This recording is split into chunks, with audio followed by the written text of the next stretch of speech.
Hey, soccer fans and Chicago Fire fans. This is Nick with the Feed the Fire podcast. And today we're taking just a little bit of a pause on some of the Chicago Fire news. Haven't had any other signing, rumors, or news coming out. They are off to California to prepare for the Coachella Valley Invitational preseason tournament. So we're going to take a little bit of a larger look around the league. We're going to get caught up on the new Leagues Cup format. We're going to dive back into the conversation of whether MLS is going to flip its schedule and try to align itself more with the European leagues. And we're also going to look at the MLS franchise values that have been released by Sportico. First of all, if you do want to get involved with the show, let me know. Shoot me an email, glasshousesoccer@gmail.com, whether you want to just exchange thoughts, whether you want to weigh in on a topic we've discussed, or if you'd like to, say, discuss a potential partnership, sponsorship, or other things of that nature, please reach out at glasshousesoccer@gmail.com, and you can always find us on social media at glasshousesoccer. Also, I would ask everyone who's listening, please continue to rate, review, like, subscribe, share the show, grow the show. With the upcoming 2025 season, it's more important now than ever to kind of really ramp up those little algorithmic formulas that are going on online right now so that we can make sure that the show reaches the biggest audience possible. Okay, with that, let's dive into the content that I just previewed here. Leagues Cup 2025 is set, and you'll go back and listen to some of our prior episodes where we talk about the different tournaments that Major League Soccer clubs will be participating in 2025. There's 4 different ones: US Open Cup, Canadian Championship, CONCACAF Champions Cup, and the 2025 Leagues Cup. Now, the Leagues Cup, as you know, is the matchup between MLS and Liga MX, and it'll be played in the US and Canada from July 29th to August 31st. However, this edition of the tournament, the 2025 edition, is going to be different because not every MLS club will participate. Only 18 qualifying MLS teams will play in order to match up against the 18 Liga MX teams. And instead of having group play, they will be in kind of a seeded grouping, if you will. And the tournament will be played in 2 rounds, the first phase, or phase 1, and then the knockout rounds. Now, that's an interesting reformatting, and I kind of like it. And I think it makes a lot more sense and tries to bring a little bit more parity to the competition, as well as try to have a little bit more ease of schedule, I think, as well. Now, phase 1 will feature 3 consecutive match dates per club to be played back-to-back, and all phase 1 matches will be played between MLS and Liga MX clubs. And the 4 advancing clubs from each league will be placed in a fixed bracket to compete in the single-game elimination knockout, beginning with the quarterfinals. So you'll have the number 1 MLS team matching up with the number 4 Liga MX team, the number 2 MLS team with the number 3 Liga MX team, 3 MLS, 2 Liga MX, 4 MLS, 1 Liga MX. So it kind of inverts the 1 and 4 seeding there. And then it's a bracket to determine the winner. So how do we get to those 4 Liga MX and those 4 MLS clubs?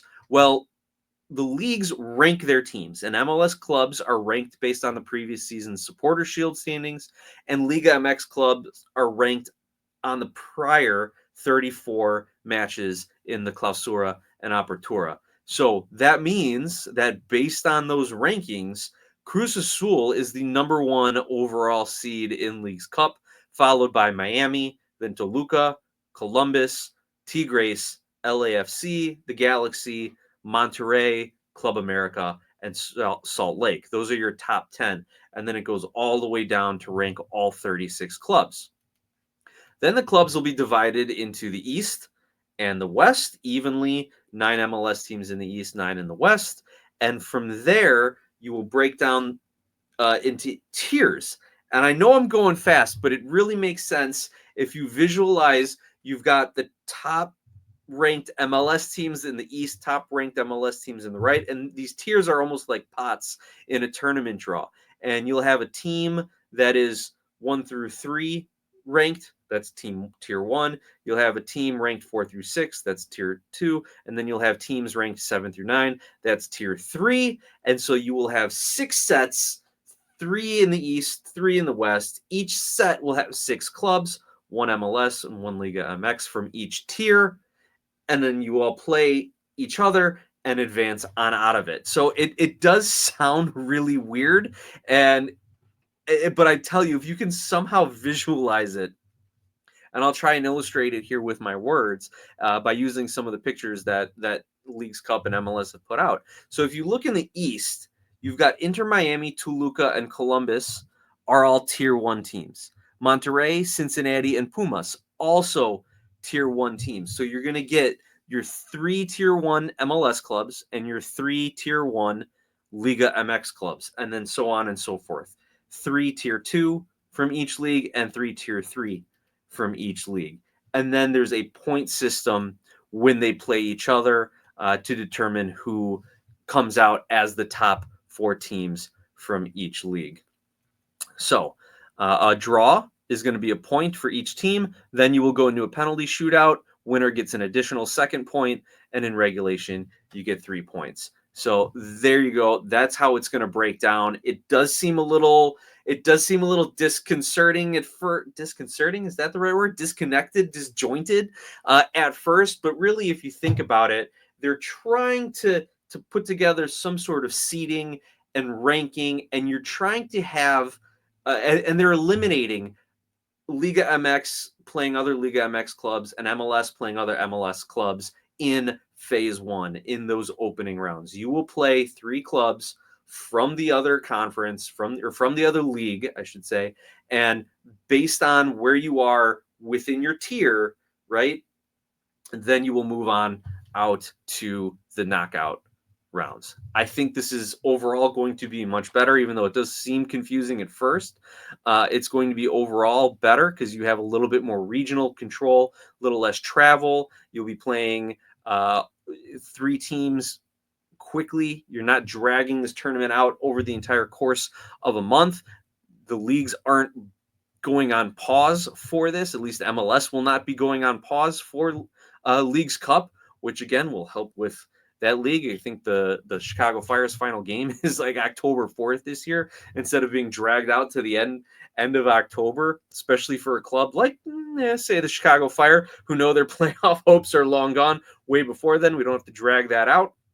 So I think this format is a lot better. I think there's somewhat of a concession to Liga MX in that they hated their travel schedule. I think there's also somewhat of a concession to the MLS clubs and players who were feeling the schedule congestion.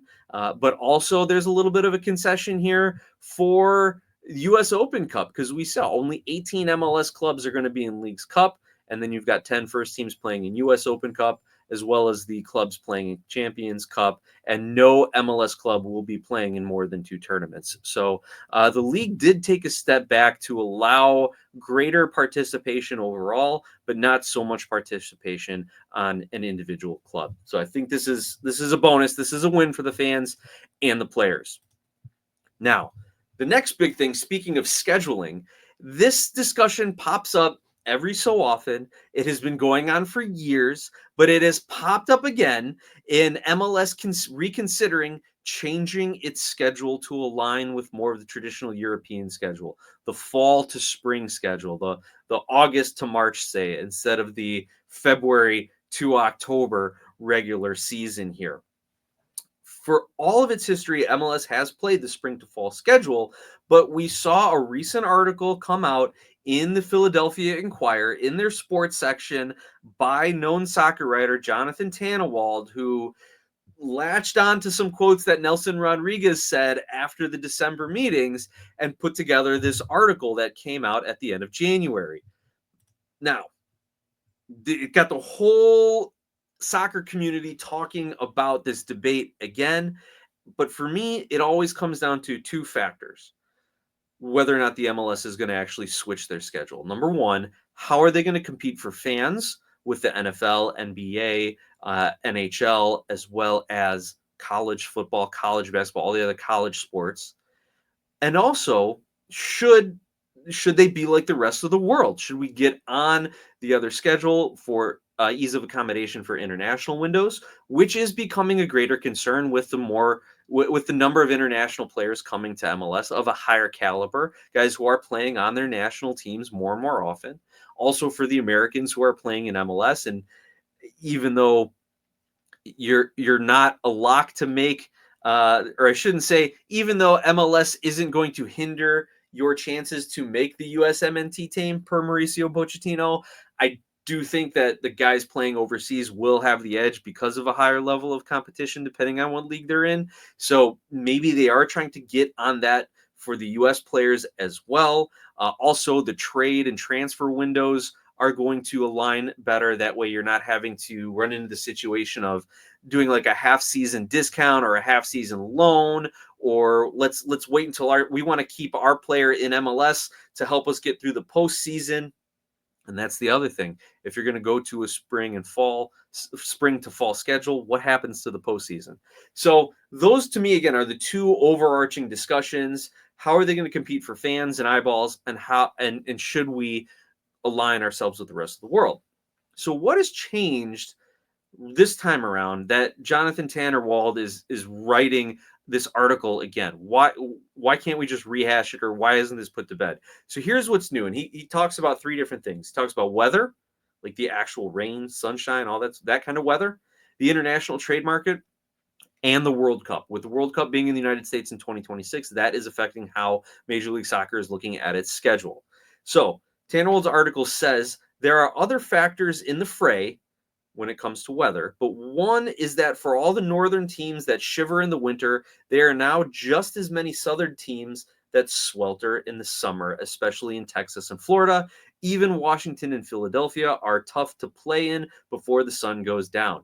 So he's making the argument that as cold as it is in some of these cities in December, January, February, it's just as hot in Dallas, in Miami, in Southern California, perhaps. I don't know. Southern California is pretty nice year round. But the point goes that they are saying it's just as hot in the summer for the Texas and Florida teams as it is cold in the winter for the New England and Northwest teams.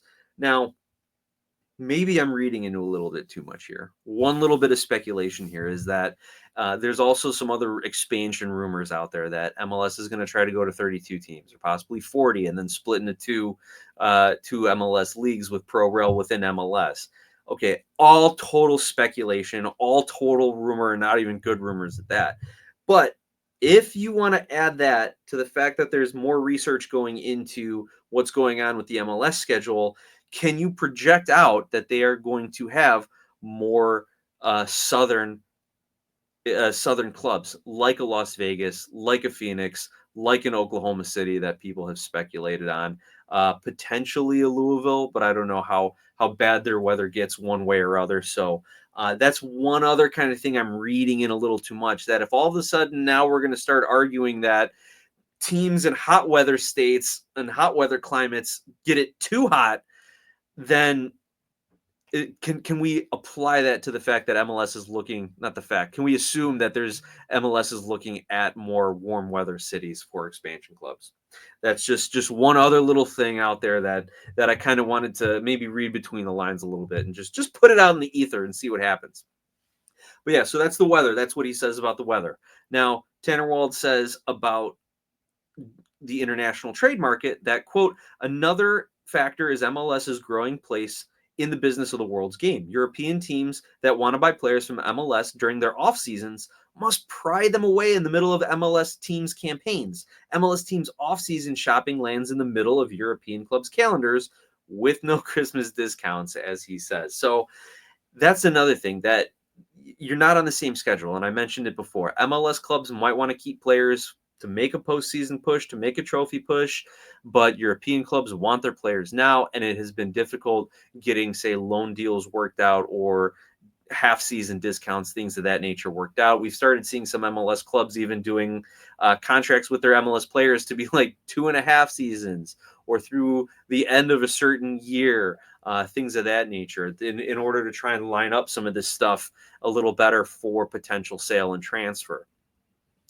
Tannerwald's third point, the World Cup. He says MLS has already said it will stop for a long time during the tournament, since many of its cities will host games and many of its stadiums will be tournament venues or practice sites for visiting teams. Will that break be long enough to make the league's power brokers think about the bigger picture?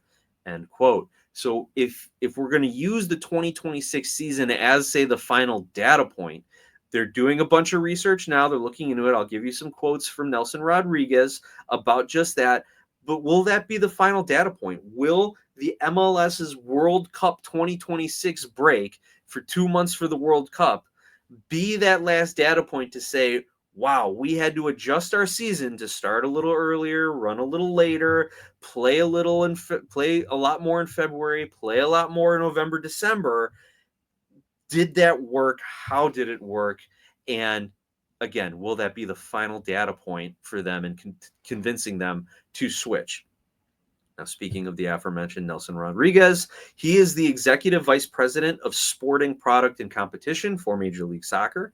And there were a couple of these quotes that I think Tannerwald and others have latched onto coming out of the December meetings. Rodriguez is quoted as saying, "We're still having a discussion and an examination of the pros and cons. Coming out of the December Board of League Governors meeting, we were tasked with doing some more research."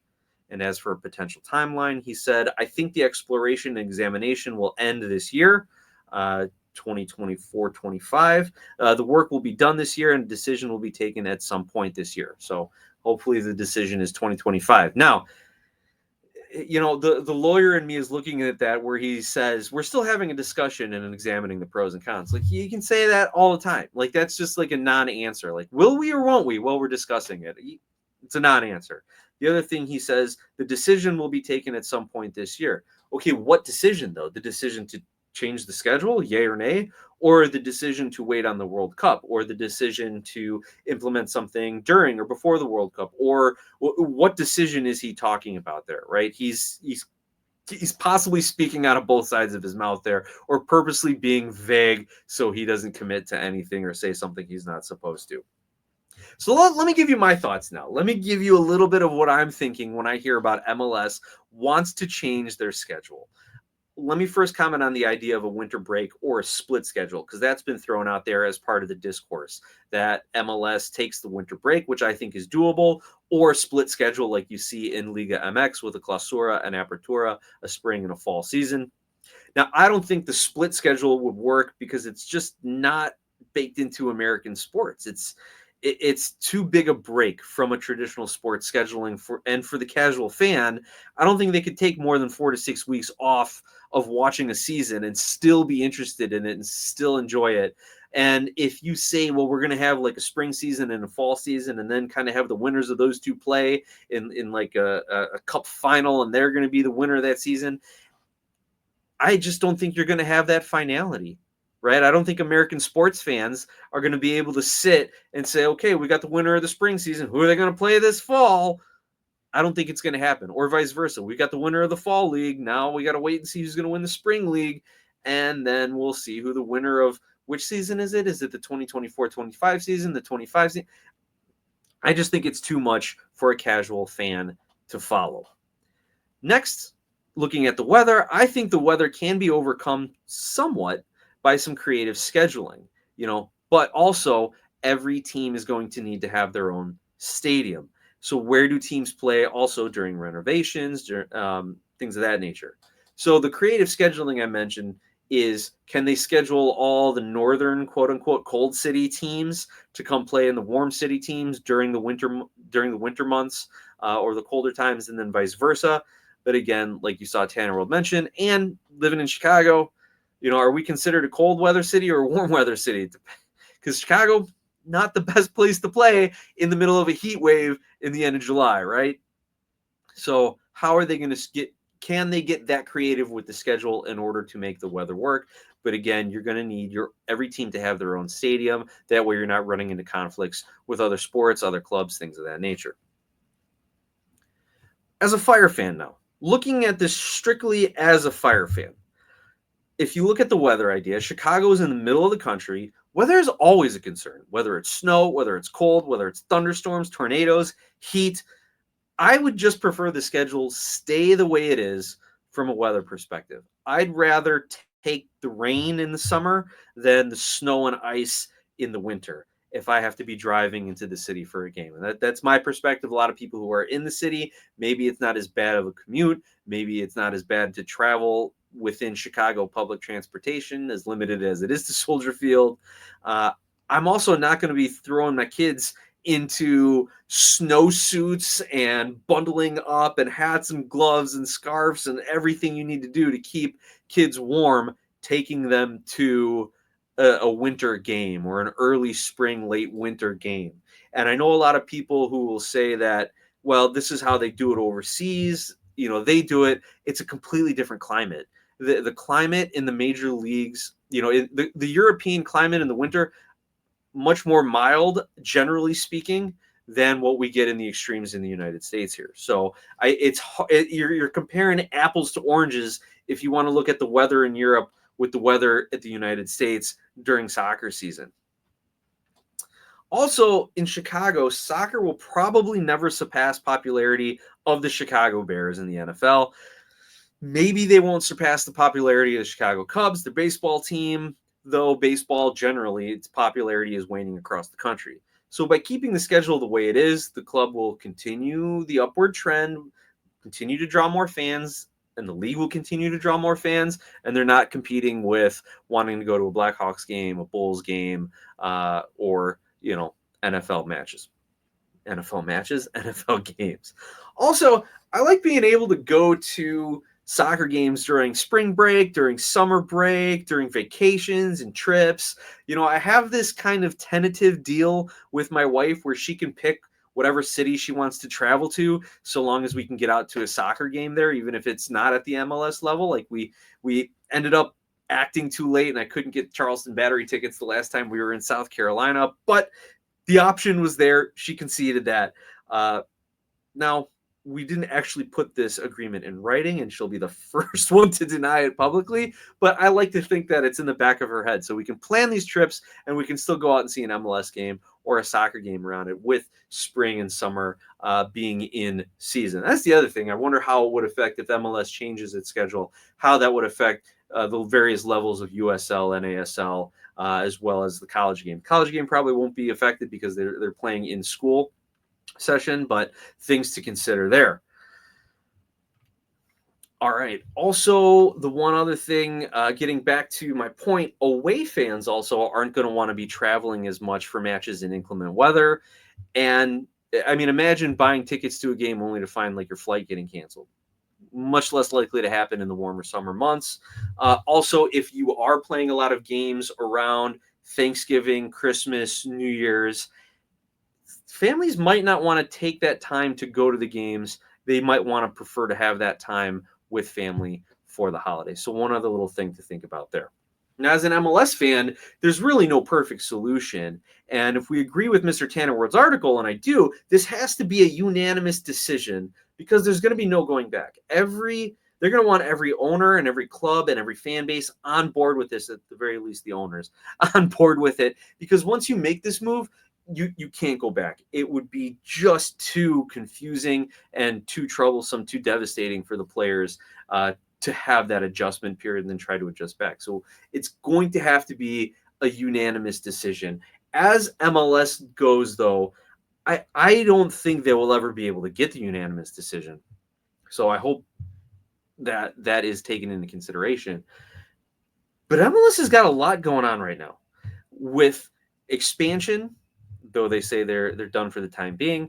Obviously, they're going to want more. If you buy into the idea that they're only staying financially afloat because of expansion fees that come in, then they're going to need to expand more. They've got a lot going on as far as that. They've got a lot going on. They just wrapped up a lawsuit with the NASL after 7 years, and if NASL appeals, then there's going to be a couple more years of litigation.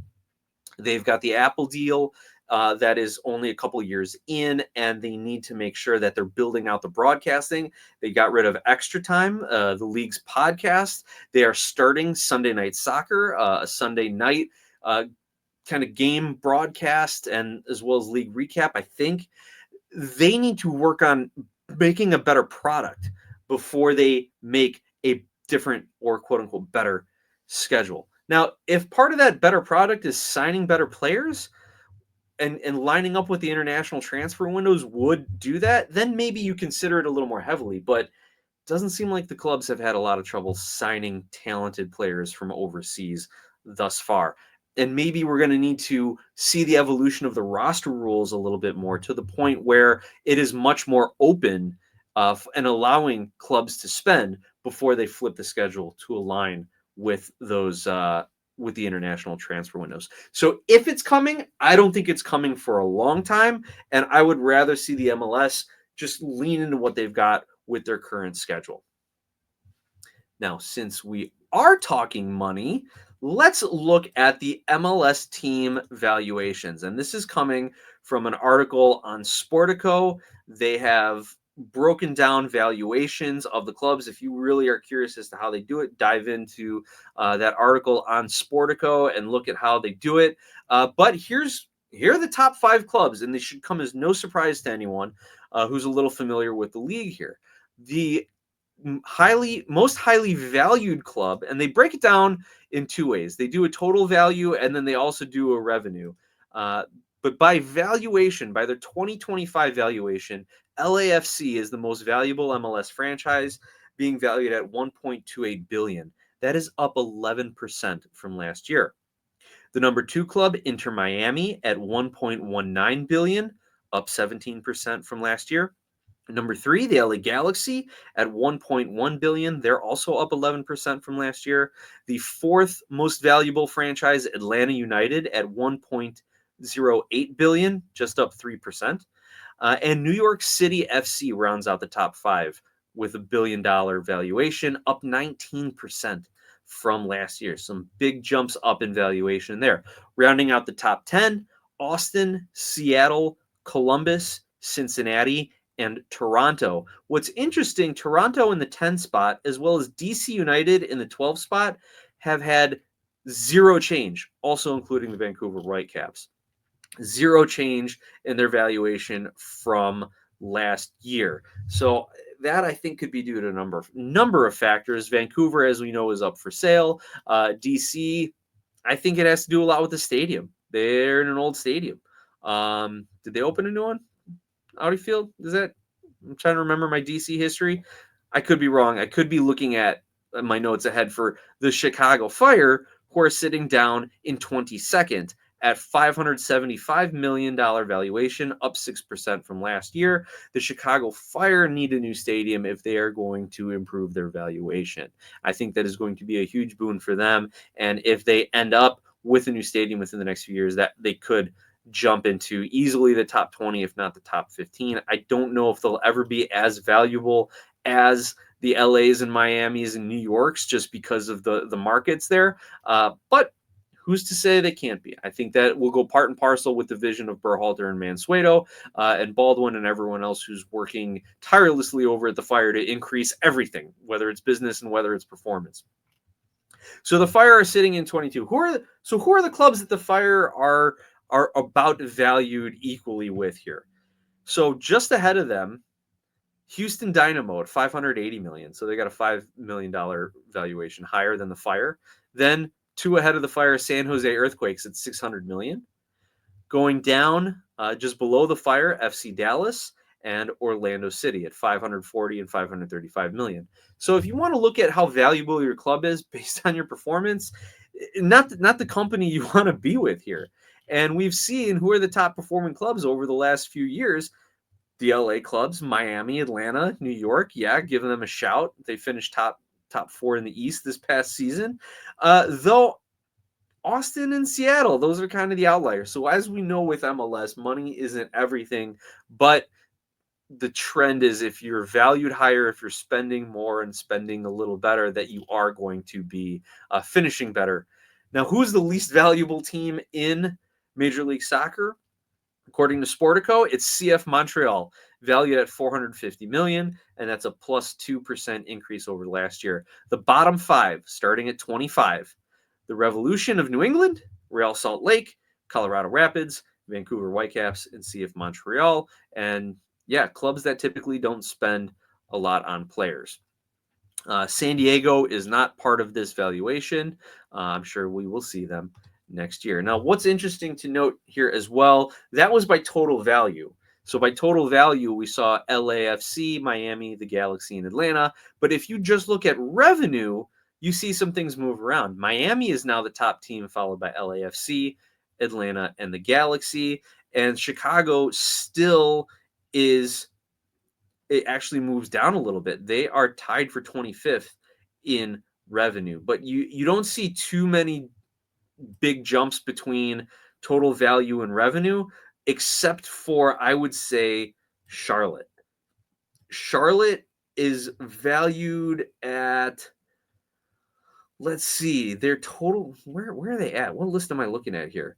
They are down about 2/3 down in total value. 2, 4, 6, 8, 10, 12, 13th, I want to say, in total value. I closed out the list. Let me go pull it up again. I'll actually give it to you. Charlotte here is 13th in their total value. But if you look at revenue, they jump up to 6th. 1, 2, 3, 4, 5, 6. They jump up to 6th. The New York falls all the way down to 11th in revenue, despite being 5th in total value. So those are, you see some movements in revenue and value here. So that's something that maybe will have, the lower revenues will have a long-term effect on some of these clubs. All right. What else can the Fire do to increase their value? If that's what you want to look at as Fire fans here, what could this club do? Number one, the stadium. We already talked about it. That's going to increase the value of your club by a lot, right? It's going to take, a couple billion maybe I don't know how much a new soccer stadium is going to cost. Maybe I'm thinking of the Bears stadium is going to cost a few billion. Maybe you can get a 25,000 soccer stadium for, somewhere in the upper 800 millions or something like that. But anyway, that's going to increase huge value. And as they continue to develop their academy and they continue to identify top talent and export the talent transfer fees without the league, bring them up to the first team. If you see the new Endeavor Health Performance Center, I bet that's going to bring the valuation up next year as well. When you start getting all of those assets within the organization established, maybe they build another training center, maybe they build some more fire pitches, maybe they build some more talent performance centers, business centers, things of that nature. That's all going to increase the value of the club. And of course, winning is going to increase the value of the club greatly. And hopefully that is to come soon with this Fire franchise.